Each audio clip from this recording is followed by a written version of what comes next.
Kovai women centre by motherhood மருத்துவமனையின் குழந்தைகளுக்கான வெளிநோயாளிகள் பிரிவு வளாகத்தில் குழந்தைகளுக்கான பல் சிகிச்சை பிரிவு துவக்கம். Kovai women centre by motherhood மருத்துவமனையின் குழந்தைகளுக்கான பிரத்யேக வெளிநோயாளிகள் பிரிவு மேட்டுப்பாளையம் சாலை எருக்கம்பனி அருகில் சங்கர் டிம்பர் பில்டிங் முதல் தளத்தில் அமைந்துள்ளது. இந்நிலையில் குழந்தைகளின் ஆரோக்கியமான புன்னகைக்கு முக்கியத்துவம் அளிக்கும் வகையில் குழந்தைகள் வெளிநோயாளிகள் சிகிச்சை பிரிவில் குழந்தைகளுக்கான பல் சிகிச்சை பிரிவு துவங்கப்பட்டது.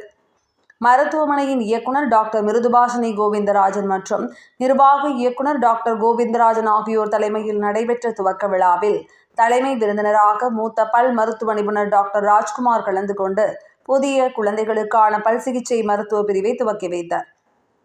இதில் குழந்தைகளுக்கான பல் மருத்துவர்கள் டாக்டர் பத்மநாபன் மற்றும் doctor Aparna, women centre by motherhood மருத்துவமனையின் தலைமை நிர்வாக இயக்குனர் ஜெயராம், தலைமை இயக்க அலுவலர் டாக்டர் ரம்யா ஜெயராம் மற்றும் மருத்துவமனையின் மைய தலைவர் சபரிநாதன் ஆகியோர் உடனிருந்தனர். மேட்டுப்பாளையம் சாலையில் உள்ள சங்கர் டிம்பர் கட்டிடத்தின் முதல் தளத்தில் அமைந்துள்ள பல் சிகிச்சை பிரிவில் குழந்தைகளின் பல் ஆரோக்கியத்திற்காக பிரத்யேகமான மற்றும் நவீன தொழில்நுட்ப வசதிகளுடன் அனுபவம் வாய்ந்த மருத்துவ நிபுணர்கள் இருப்பதாக மருத்துவர்கள் தெரிவித்தனர்.